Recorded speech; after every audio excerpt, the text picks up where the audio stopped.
कुमार जी, आप कहाँ से हुए? सर औरंगाबाद बिहार से। ठीक है। आपने पढ़ाई कहाँ तक की है? सर मैंने पोस्ट ग्रेजुएशन किया है कॉमर्स। ठीक है। कोई प्रोफेशनल डिग्री भी आपने हासिल किया है? यस सर, बीएड का डिग्री मैंने हासिल किया है कब किया? वर्ष 2025 में सर। कहाँ से किया? दशरथ प्रसाद रामानंदन पांडे कॉलेज चित्रगुप्ती में पढ़ता है सर। ये औरंगाबाद डिस्ट्रिक्ट में ही है सर। यूनिवर्सिटी कौन सा है? मगध यूनिवर्सिटी है सर। यूनिवर्सिटी की स्थापना कब हुई थी? सर 1962 में हुआ है सर। ठीक है। आपका ये बीएड 1 वर्षीय 2 वर्षीय है? 2 वर्षीय है सर। बीएड करने का उद्देश्य होगा कि आपको टीचिंग करना? Yes sir. तो टीचिंग करने के राह पे हम लोग निकले। यस हम सर। लोग में ये जो है प्रशासनिक सेवा के राह पे चल रहे हैं। Yes sir. आपने बीएड के दौरान काफ़ी देखा होगा कि एजुकेशन में हम कैसे क्रांतिकारी परिवर्तन ला सकते हैं, कैसे अच्छा है उसमें समावेशित कर सकते हैं ताकि बच्चों में गुणात्मक सुधार किया सके। आपने जरूर पढ़ा होगा। Yes sir. मान लीजिए कि आप कल बीपीएससी में चयनित होकर बिहार एजुकेशन सर्विस मिलता है आपको। यस। आप किसी जिला के शुरुआत में तो पीओ होंगे, फिर डीपीओ होंगे, फिर डीओ होंगे, कहीं डीओ बनते हैं, जिला शिक्षा पदाधिकारी। Yes sir. तो क्या ऐसा वहाँ कदम उठाएंगे जिससे शिक्षा में वांछित सुधार हो सके? सर प्राथमिक स्तर पे मैं व्यवहारिक शिक्षा पे अधिक जोर दूंगा, खेल के माध्यम से। वहीं माध्यमिक स्तर पे प्रयोगशालाओं के माध्यम से बच्चों को शिक्षित करने की कोशिश करूंगा। और उच्च शिक्षण संस्थान में अलग अलग यूनिवर्सिटी विजिट करवा करके बच्चों में रचनात्मकता का विकास करूंगा और तकनीकी शिक्षा पे जोर दे करके व्यवहारिक शिक्षा उनकी मजबूत करने का कार्य करूंगा। आपका प्राथमिक तक ठीक था, आपका इंटर तक ठीक था।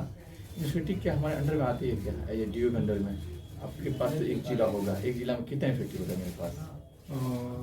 सर यूनिवर्सिटी मेरे अंडर में नहीं आएगा, पर जो आराम से फ्री रिलैक्स हम लोग केवल बातें कर रहे हैं, सामान्य बातें हैं आपसे। कोई बात नहीं, आप बोल सकते हैं। और लगता है कि मैंने गलत बोला है तो विड्रॉ कर सकते हैं, कोई दिक्कत नहीं। सर सॉरी सर, कोई बात मुझे जानकारी है पर मैं अभी बोल नहीं पा रहा हूँ या मैं याद नहीं कर पा रही हूँ। कोई बात नहीं है। ठीक है। आपने कहा खेल खेल में शिक्षा क्लास 1 के बच्चों को यदि हमको उस गिनती सिखाना है, आप कैसे ऐसा खेल डेवलप करेंगे ताकि वो गिनती सीख पाए? जैसे बॉल के माध्यम से, यदि मैं बच्चों को बॉल देता हूँ या फिर मैं बच्चे को लाइन में खड़ा करके मैं उन्हें काउंटिंग सिखा सकता हूँ। एक बच्चे को बाहर निकाल कर दूसरे बच्चे को पीछे करके, जैसे एक लाइन मैंने बना दिया है और आगे पीछे बच्चे को करके मैं उन्हें काउंटिंग सिखा सकता हूँ। या फिर बॉल के माध्यम से, कलरफुल बॉल है, कोई ग्रीन बॉल हो गया, कोई ब्लू हो गया, कोई व्हाइट हो गया, तो इस तरीके से मैं उन्हें काउंटिंग सिखा सकता हूँ। ठीक है। मान लीजिए कि आप वहाँ डीओ हैं, कोई ऐसा टीचर के बारे में मालूम चलता है कि टीचर स्कूल नहीं आता है, वो टीचर काफ़ी किसी माननीय विधायक या मंत्री के परिवार से चाहे आपके रिश्तेदारी में आते हैं, ये नहीं आते हैं और आपको दबाव डाला जाता है कि स्कूल नहीं आएंगे, लेकिन आप उनको मेंटेन कीजिए, क्या करेंगे आप? सर सबसे पहले मैं तो फिजिकल वेरिफिकेशन करूंगा स्कूल जाकर के। ठीक है। वहाँ पे सबसे पहले मैं रजिस्टर को चेक करूंगा। उसके बाद वहाँ पे जो प्रधानाध्यापक होंगे उनसे इसके बारे में जानकारी लूंगा। और यदि रजिस्टर में यदि वो एब्सेंट पाए जाते हैं या नहीं आते हैं वो, तब मैं उनसे कारण पूछूंगा कि ऐसा क्यों है। और यदि वो कारण को उचित तरीके से मेरे सामने बताने की कोशिश करते हैं, तो यदि वो कारण का सही से बताते हैं मेरे सामने, तो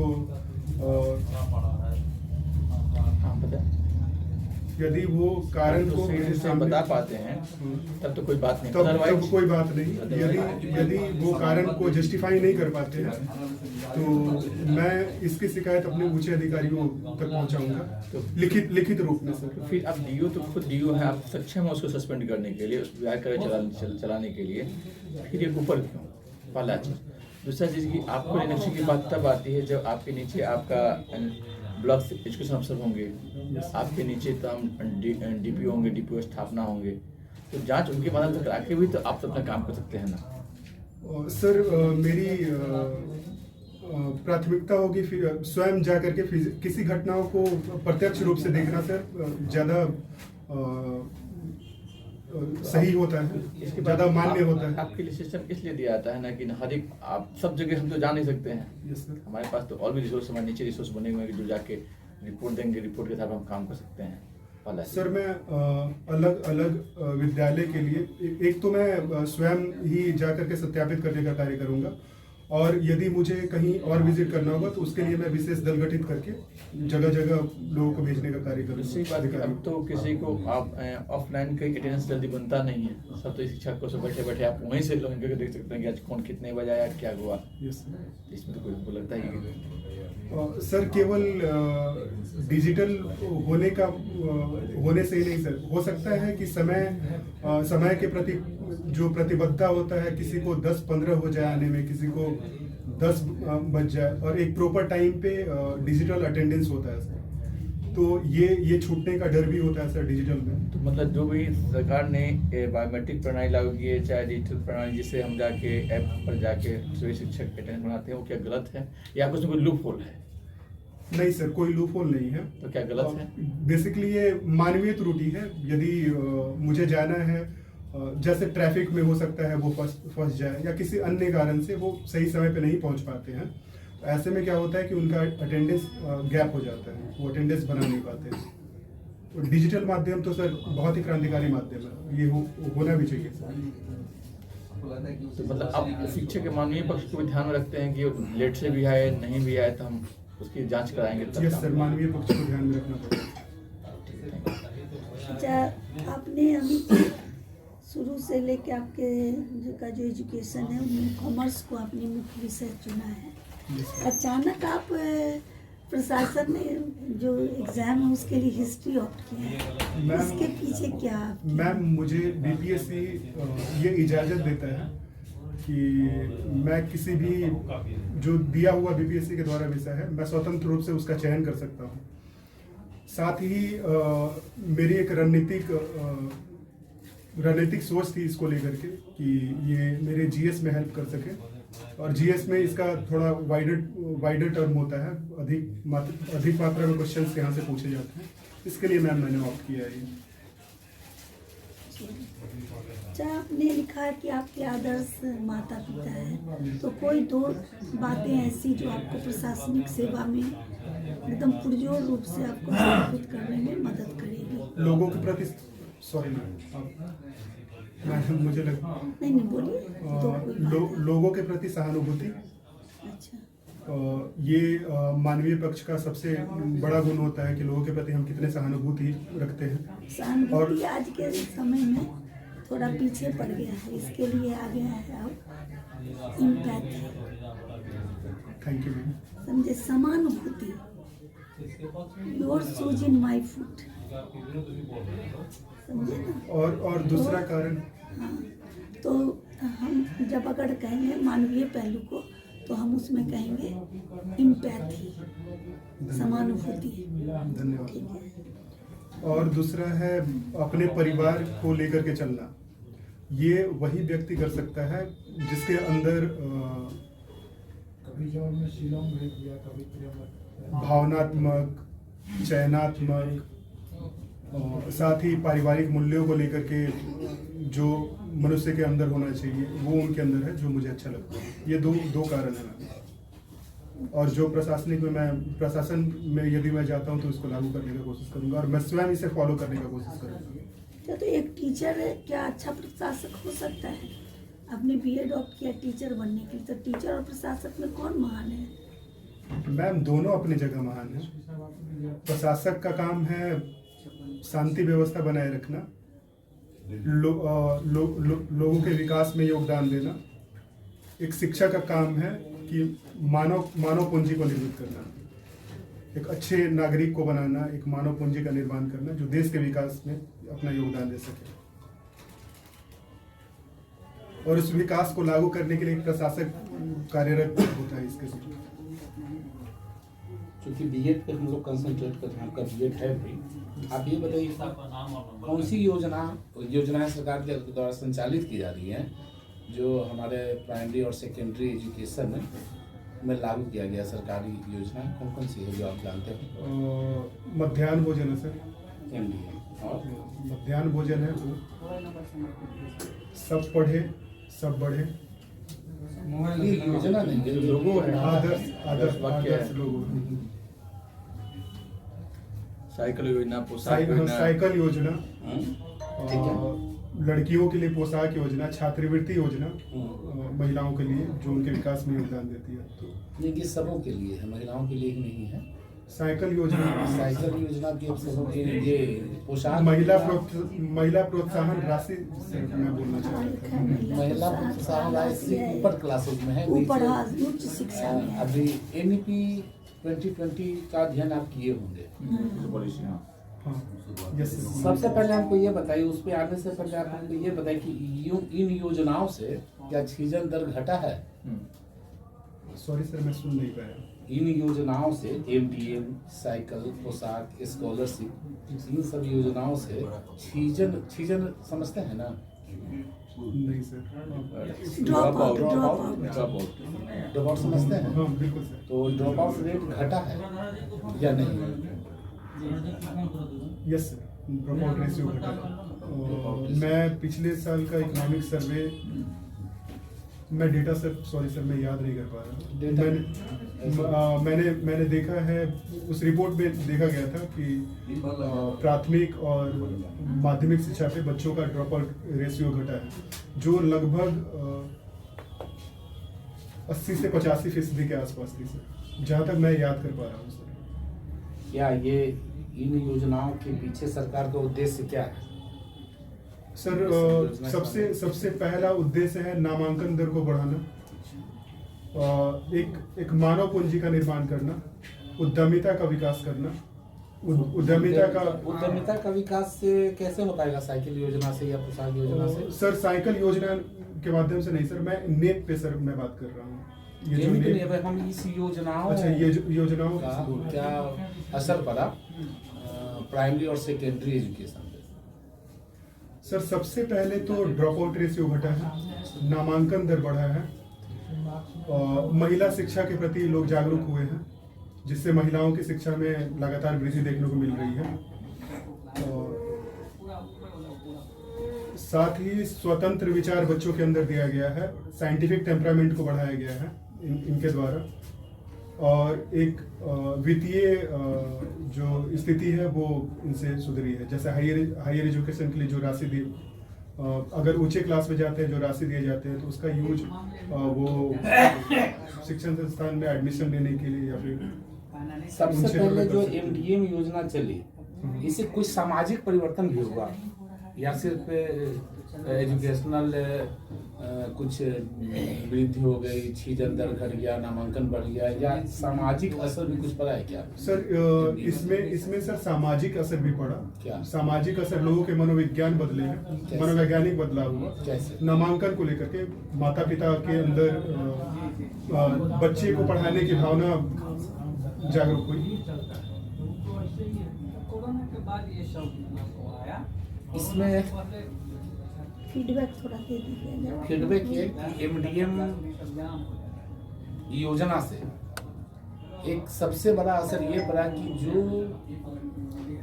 डिस्क्रिमिनेशन था गांव में पहले कि ये खास तरह के बच्चे एक साथ नहीं खा पाते थे, अब फ्रीली खा रहे हैं, वो डिस्क्रिमिनेशन खत्म हो चुका है। मैं क्षमा चाहता हूँ, मैंने पॉइंट्स लिखा हुआ है और मैं अभी रिकॉल नहीं कर पाया। इसको रिकॉल कीजिए क्योंकि ये सबसे बड़ा परिवर्तन था मैंने हमारे इस बिहार पॉइंट्स को के लिखा। परिप्रेक्ष्य में बहुत बड़ा परिवर्तन था। ये सामाजिक में ये था, फिर स्वास्थ्य में पौष्टिक पोषण देने का। थोड़ा सा जो भी आंसर आप दें तो थोड़ा समझ के और चीजों को प्रेशर में रिकवर नहीं करके देना है, थोड़ा प्रेशर में नहीं देना है। आप एडमिनिस्ट्रेटर बनने जा रहे हैं, हाँ। जो कि बीएड है, तो हो सकता है कि एजुकेशन भी आपको मिल जाए, जैसा सर ने कहा पीओ डीपीओ। और एक डीओ का काम स्थलीय वेरिफिकेशन खुद ही नहीं कर लेना है, उसके पहले बीओ होते हैं, फिर पीओ जाते हैं, फिर डीपीओ जाते हैं, क्योंकि आपके पास वहाँ इतना फाइल रहेगा कि जाने की फुर्सत आपको नहीं मिलेगी। तो ये ध्यान में रखना है। विद्यालय शिक्षा समिति का गठन किया गया था, ये क्यों किया गया था? विद्यालय शिक्षा समिति का गठन विद्यालय स्तर पर, सॉरी सर, इसके बारे में जानकारी नहीं है। जितना हो सकता नहीं। बीएड किए हैं तो जानना चाहिए, इन सब आपसे पूछा जा सकता है, इस पे ध्यान दीजिएगा। धन्यवाद सर। और आपने कहा कि अटेंडेंस, मैं जाकर के अटेंडेंस देखूंगा। हो सकता है कि वह टीचर इतना इन्फ्लुएंसिव हो, अब खास करके आजकल ऐसा चलता है कि हेडमास्टर को डरा करके धमका करके रजिस्टर में बना दिया। तो इससे तो आपको कुछ पता है, स्थल पर भी जाइएगा तो कुछ लोगों को मिला करके अपने बारे में बहुत अच्छी अच्छी बातें कहलवा लेगा। तो क्या आपका रिपोर्ट उन्हीं सब तथ्यों पर आधारित होगा या कुछ और जांच करने का तरीका हो सकता है?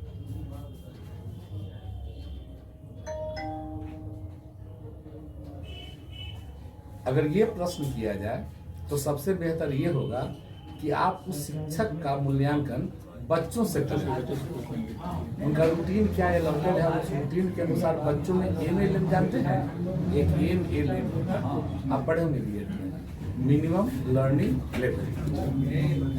तो वो अगर उसके सब्जेक्ट में बच्चों के पास है, इट मीन्स कि वह टीचर परिस्थिति बस विद्यालय नहीं आ पा रहा है। जब एम भी नहीं है बच्चों को, एक्सीलेंसी के बाद तो छोड़ ही देंगे, तब हम समझते हैं कि उस टीचर को पनिश किया जा सकता है। धन्यवाद सर। तो इन सब पहलू पे थोड़ा गंभीरता से विचार करना होगा जवाब देने के लिए। थोड़ा सा देख लेंगे। और तो कुछ इंटरव्यू भी एडमिनिस्ट्रेटिव सर्विस से रिलेटेड जो प्रशासक का जो गुण होता है, एक अच्छा प्रशासक में क्या क्या गुण होना चाहिए, क्योंकि एजुकेशन भी है आपका। तो जो जो NEP 2020 के तहत जो पूरा स्कूल का स्ट्रक्चर चेंज हो गया है, ये सब आपको करंट अफेयर्स में भी पूछ सकते हैं ये सब क्वेश्चन। तो इसलिए उससे रिलेटेड जो भी बेसिक क्वेश्चन है, कि जैसे कि स्कूल का जो स्ट्रक्चर है, मिनिमम क्लास का जो एज है, क्लास का जो डिस्ट्रीब्यूशन है, ये सब जो थोड़ा थोड़ा है वो सब देख लेंगे।